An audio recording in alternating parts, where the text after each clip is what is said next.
As. As.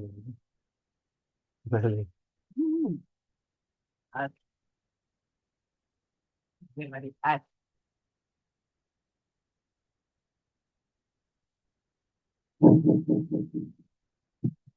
Assalamualaikum warahmatullahi wabarakatuh. Innalhamdulillah wa na'udzu billahi min shururi anfusina wa min sayyiati a'malina. May yahdihillahu fala mudilla lahu wa may yudlil fala hadiya lahu. Asyhadu an la ilaha illallah wa asyhadu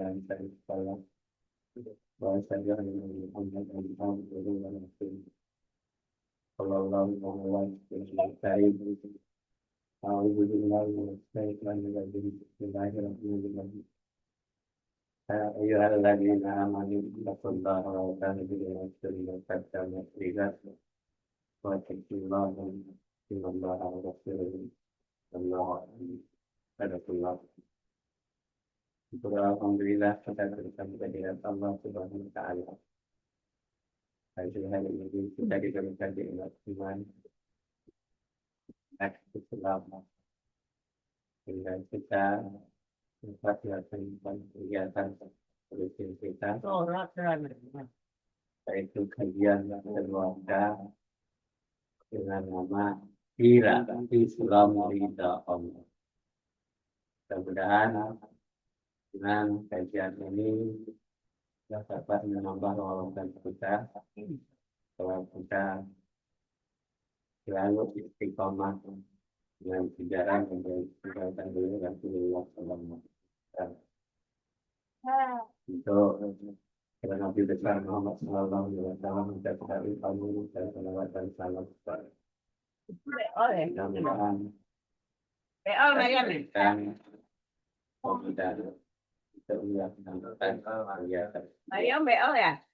dan untuk membaca bersama hati membaca dulu ini ada katanya hati.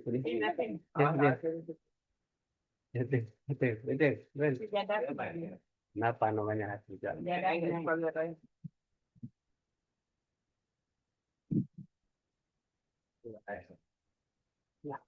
Setiap waktu sibuk, Baca dulu. Hatim Al-Asam, Al-Asam, Hatim Al-Asam berkata, apa ini? Iya, itu tidak usah. Bawahnya aja. Hatim Al-Asam berkata, setiap waktu sibuk, setan bertanya kepadaku, apa yang kau bahkan apa yang kau pakai dan di mana tempat tinggalmu, maka aku menjawab, saya memakan mati, memakai pakaian kain kafan, dan saya tinggal di kuburan. Lalu setan itu lari dariku. Ya. Jadi ini Hatim ya. Hatim Al-Asam itu adalah gelar namanya orang yang tuli gitu ya. Tuli ya. Kenapa Al-Asam Asam itu tuli? Ini namanya ya Hatim Al-Asam. Dia bercerita setiap waktu subuh, setan itu bertanya kepadaku itu siapa? Adalah orang yang sudah mati. Apa yang kau makan? Apa yang kau pakai? Dan di mana tempat tinggal? Maka di apa tadi? Si mayat tadi menjawab, uh, saya makan mati karena dia sudah mati. Saya memakai kain kafan. Kemudian saya tinggal di kuburan. Lalu setan itu lari dariku. Jadi orang yang sudah mati, kalau tidak ada lagi setan untuk mengganggu dia, tidak akan memperdaya dia. Kenapa dia tidak nyambung lagi? Sebab masalah sudah mati. Dia sudah mati dan dia pakai kain kafan dan dia tinggalnya di kuburan. Lalu setan itu lari. Nah, kita lanjut. Coba baca. Aku. Oh ya. Hatim Al-Asam. Nama aslinya adalah Abdurrahman Hatim bin Ulwan atau disebut Hatim bin Yusuf. Beliau ulama besar dari negeri Khurasan. Hatim Ali Al-Asam artinya Hatim yang tuli. Sejarahnya sebagai berikut. Suatu saat seorang wanita datang kepada Hatim menanyakan sesuatu masalah. Tiba-tiba wanita tersebut terkentut sehingga merahlah wajah wanita itu malu. Oke, Al-Asam Lanjut ya. Nanti ini lanjut. Suatu hari Nabi menemui sahabatnya lalu Nabi bertanya, "Bagaimana keadaanmu waktu subuh?" Mereka menjawab, "Kami dalam keadaan iman kepada Allah." Lalu Nabi bersabda, "Apakah tanda-tanda keimananmu?" Mereka menjawab, "Kami sabar terhadap musibah, bersyukur atas nikmat di waktu lapang, dan senang terhadap ketetapan Allah atau qada." Lalu Nabi Shallallahu Alaihi Wasallam bersabda, "Kalau begitu kalian benar-benar termasuk orang-orang mukmin yang sebenarnya. Demi Allah yang memelihara Ka'bah." Ya, ya ini tadi ya. Hatim Al-Asam itu adalah nama aslinya adalah Abdurrahman Hatim bin Ulwan atau disebut dengan Hatim bin Yusuf. Beliau ulama besar dari negeri Khurasan. Hatim Hatim Ali Al-Asam artinya Al-Asam itu artinya Hatim yang tuli. Ya, kenapa disebut Hatim yang tuli? Sejarahnya gini, sebagai berikut. Suatu saat seorang wanita datang kepada Hatim menanyakan sesuatu masalah. Tiba-tiba wanita tersebut terkentut sehingga merahlah wajah wanita itu malu. Gitu. Nah, jadi dilanjutkan ya. Nah, jadi kenapa malu? Jadi untuk menutupi malu itu si Hatim Al-Hasan itu bertanya, apa sih yang kamu tanyakan tadi? Dan dia tidak membuat si wanita itu jadi malu terus. Oh, kalau begitu eh, ini ini tidak mendengar apa yang saya tuntut saya. Saya lanjutkan. Jadi rahasia dari ulama besar yang namanya Hatim Al-Asam itu adalah disebut dengan ulama yang tuli. Seolah-olah dia tidak mendengar kentut si wanita tadi. Jadi inilah salah satu hikmah bagi seorang yang sudah ilmunya sudah disebut dengan ulama besar ya. Jadi dia tidak mempermalukan orang yang datang kepadanya bertanya. Jadi wanita tadi tidak jadi malu kalau gitu dia tidak dengar kentut saya. Lalu langsung dia bertanya lagi, tidak malu lagi ya. Ya, nanti lanjut ya. Nah, suatu hari Nabi Muhammad SAW menemui sahabatnya, lalu Nabi bertanya, bagaimana keadaan waktu subuh? Keadaanmu waktu subuh. Nah, ini Nabi ini bertanya kepada sahabat-sahabatnya. Mereka menjawab, jadi sahabat, kami dalam keadaan iman kepada Allah dan iman kepada Allah. Lalu Nabi bersabda, apakah tanda-tanda keimanan? Mereka menjawab, kami sabar terhadap musibah, bersyukur atas nikmat di waktu lapang, dan senang terhadap ketetapan Allah pada pada lalu lalu Nabi bersabda lagi, kalau begitu kalian benar-benar termasuk orang yang mukmin yang sebenarnya. Demi Allah yang memelihara. Lanjut ya.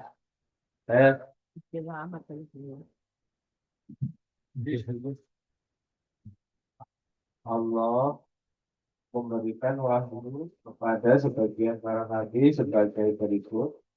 Barang siapa yang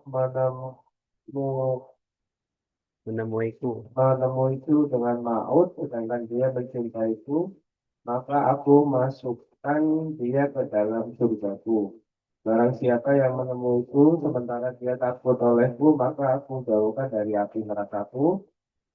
Barang siapa yang menemuiku sementara dia merasa malu kepadaku, maka aku lupakan malaikat hafadah Nah, hafadah. hafadah terhadap dosa-dosanya. Ya. Allah memberikan wahyu kepada sebagian para nabi bagian berikutnya. Apa wahyunya? Barang siapa yang menemuiku dengan maut, sedangkan dia mencintaiku, maka aku masukkan dia ke dalam surga.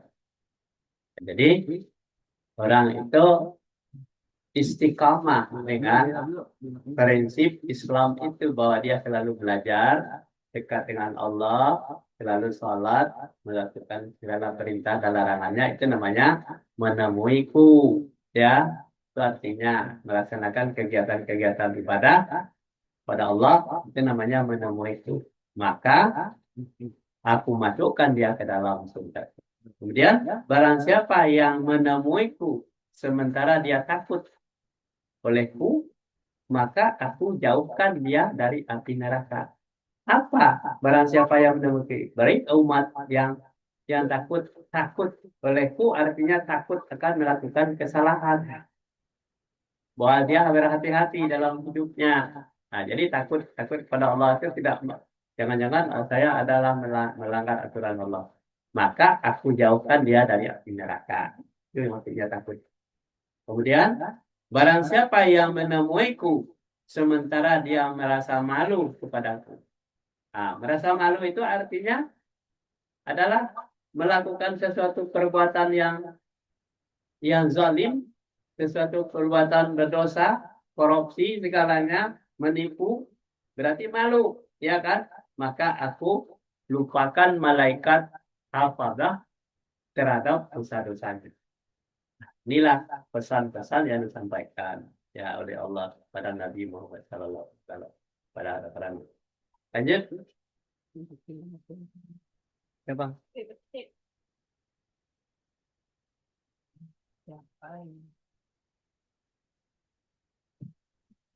Nah, siapa yang tinggalkan dosa, maka hatinya lembut. Barang siapa meninggalkan perkara haram serta memakan yang halal, maka cuma langkah Duduk dek. di Kak, duduk. Mama baca nggak? yang dan apa di tentang Hah? pikirannya kan. Ya. Dia berasal dari Allah, dia akan kembali kepada Allah, itu dia akan mati, dihidupkan dan dimatikan Allah. Manusia atau segala sesuatu yang ada pada Tunggu sini ya. Saya bikin dulu ya. Oh, ada baliknya Iklan dan juga. kita punya Allah. Telah diwariskan kepada sebagian manusia para nabi, taatlah kepadaku dan pada apa yang aku perintahkan kepadamu. Jangan kau durhaka kepadaku atau Allah dan pada apa yang aku perintahkan kepadamu. Ya. Lucu. Barang siapa yang meninggalkan dosa, maka hatinya lembut. Jadi kalau orang lembut artinya tinggalkan dosa. Dan barang siapa yang meninggalkan perkara haram serta memakan yang halal, maka cemerlang pikirannya, ya kan? Jadi kalau ditinggalkan perkara yang haram dan makan yang halal-halal saja, maka cemerlanglah pikirannya, ya kan? Manusia berasal dari Allah. Manusia itu akan kembali kepada Allah. Hidup atau mati, dihidupkan atau dimatikan Allah. Nah, itu kalau manusia berasal dari Allah. Dihidupkan dan dimatikan Allah. Nah, Membuang-buang. jadi manusia atau segala sesuatu yang ada padanya, ya, manusia yang punya pemilik, atap, pendengaran, penglihatan, hati, dan mempunyai kekayaan materi, ya, kekayaannya, Itu adalah punya Allah. Jangan menganggap punya kita sendiri dengan semau-maunya kita. Nah, telah diwahyukan kepada sebagian para nabi, taatlah kepadaku. Nah, kata Nabi, diwahyukan kepada Nabi. Dan pada apa yang aku perintahkan kepadamu. Nah, jadi taat kepada Allah dan apa yang diperintahkan kepadamu. Nah, jadi ini perintah ya. Dan janganlah kamu durhaka kepada Allah dan pada apa yang aku perintahkan kepadamu. Nah, boleh durhaka. Ya, jadi kalau orang yang durhaka yang menantang apa yang disampaikan oleh Allah yang diinginkan oleh Allah. Lanjut, Nenek.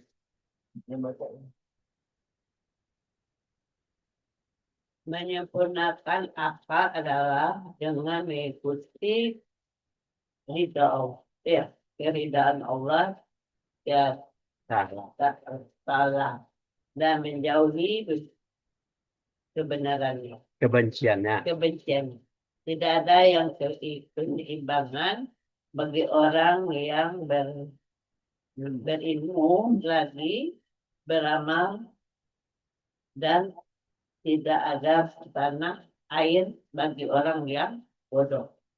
Orang yang alim dan beramal soleh akan selalu dihormati dan dimuliakan oleh orang, sedangkan orang yang bodoh dimanapun akan merasakan kesulitan. Ya. Barang siapa yang dengan taat manusia dekat di sini Allah, Di sisi Allah. di sisi Allah, maka dia jauh dari manusia. Orang yang barang siapa yang telah merasakan dirinya dengan Allah, maka dia tidak akan merasa takut kepada manusia.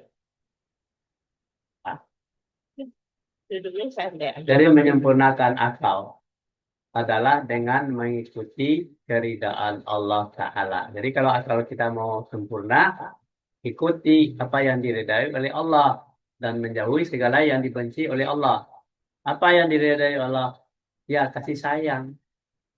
Kalau yang dibenci oleh Allah, ada konflik ya di antara kita.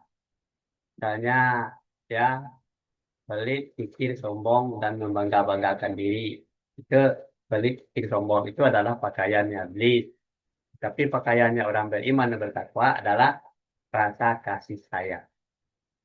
Jadi tidak ada ketersaingan.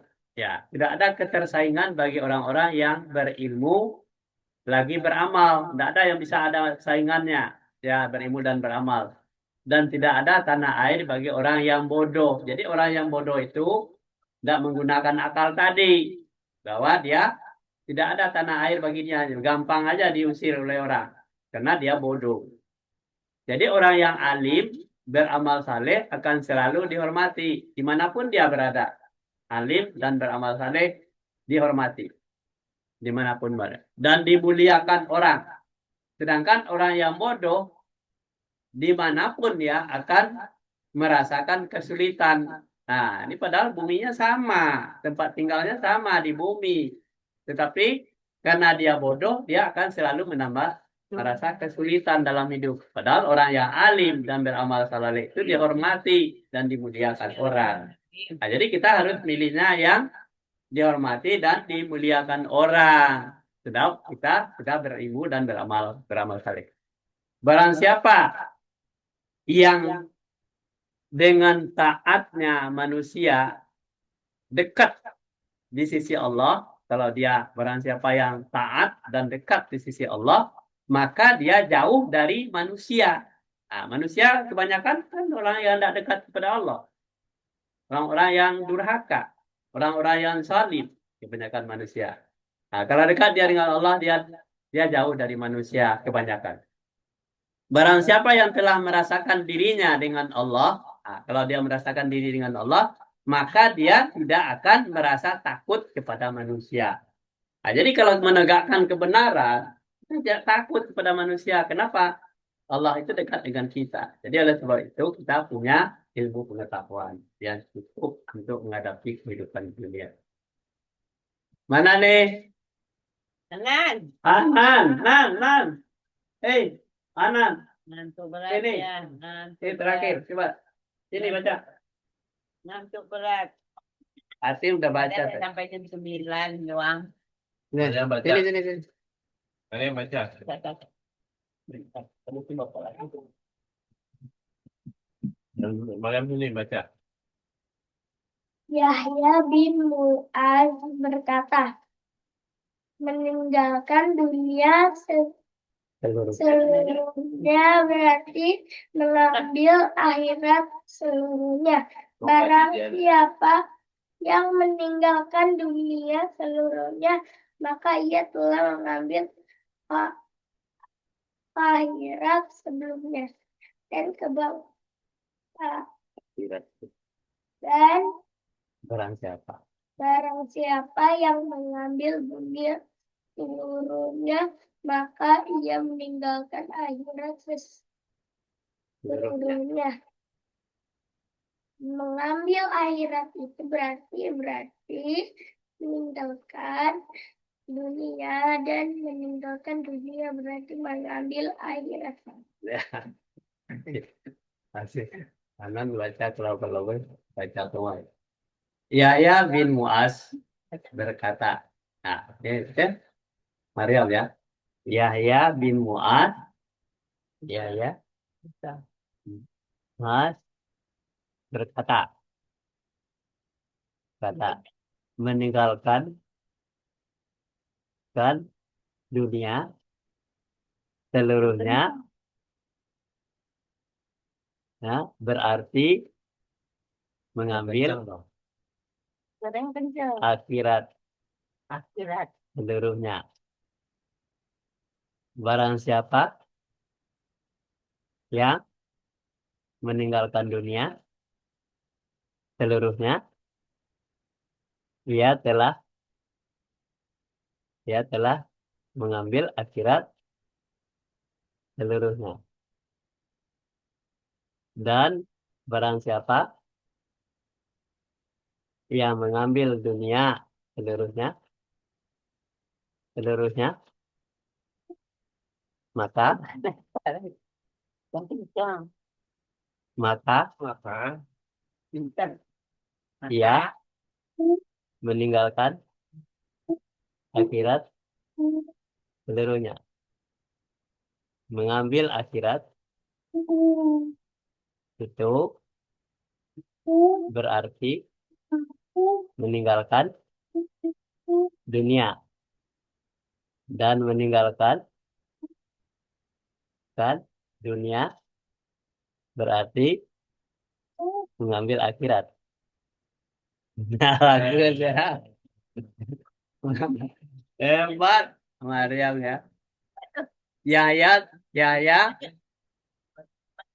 bin Mu'az berkata, kata Mariam tadi ya, meninggalkan dunia seluruhnya berarti mengambil akhirat seluruhnya. Jadi kalau kita dunia itu tidak kita pusingkan, kita mencari kalau udah keinginan akhirat, berarti kan barang siapa yang meninggalkan dunia seluruhnya, maka dia telah mengambil akhirat seluruhnya. Jadi dunia itu hanya sebagai mainan saja ya.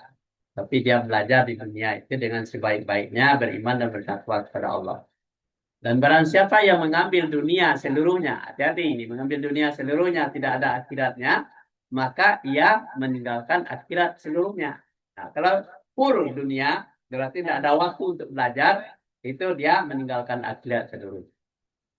Nah, mengambil akhirat berarti meninggalkan dunia. Dan meninggalkan dunia berarti mengambil akhirat. Inilah kira-kira hikmah kita belajar.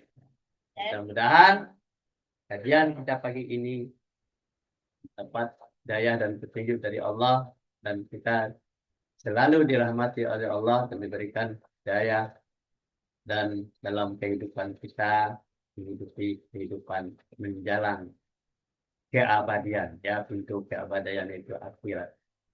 Wabillahi taufik wal hidayah. Assalamualaikum warahmatullahi wabarakatuh. Waalaikumsalam.